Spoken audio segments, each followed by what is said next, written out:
was drawing the lines around the boxes in order to mark their location on the concrete and with respect to the platform so that everything will line up when I remove the body.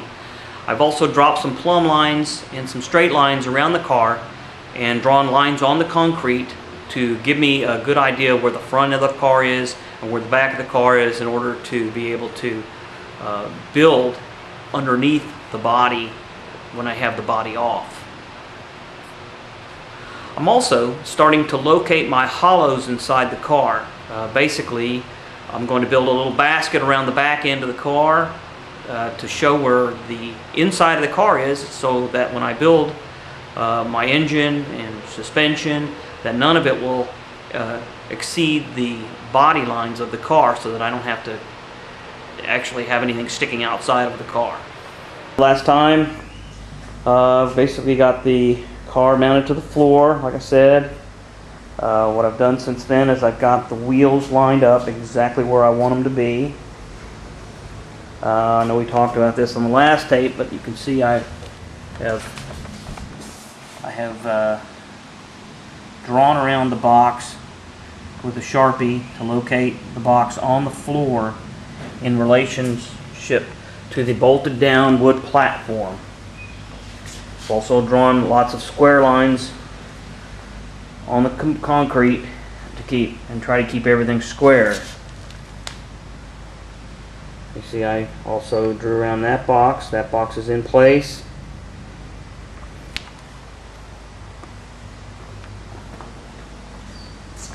I drew around the back end of the car with a plumb bob to locate the very end of the car when the body is removed. And I also drew around that box. Also have a string here that kind of marks my squareness. Drew along the side of the car with a permanent marker.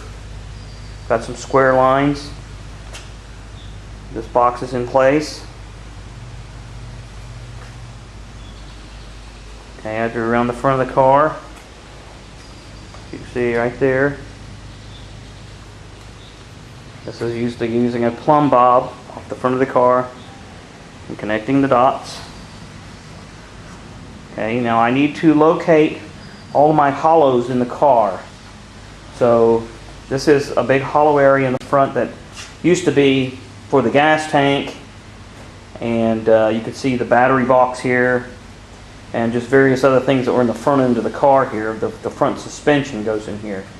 Now what I've done is I cut a piece of foam board to match the flat at the very top of this opening, and I used pieces of all thread with nuts and drilled holes in the platform. So my all thread goes up, and I got a nut on both sides to locate the height of this platform. Goes through down into the plywood base.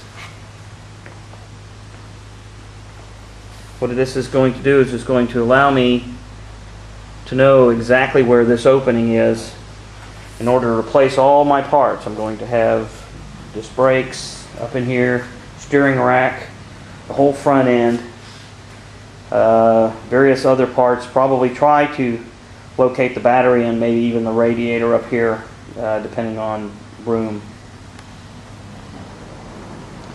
Okay, my build height for the rear end is 33 inches. So I've built this about 5 inches above the build area. This is the rear end side of the car, which most of it will be cut out. Most of this area is going to be cut out to allow the new engine and drivetrain to sit in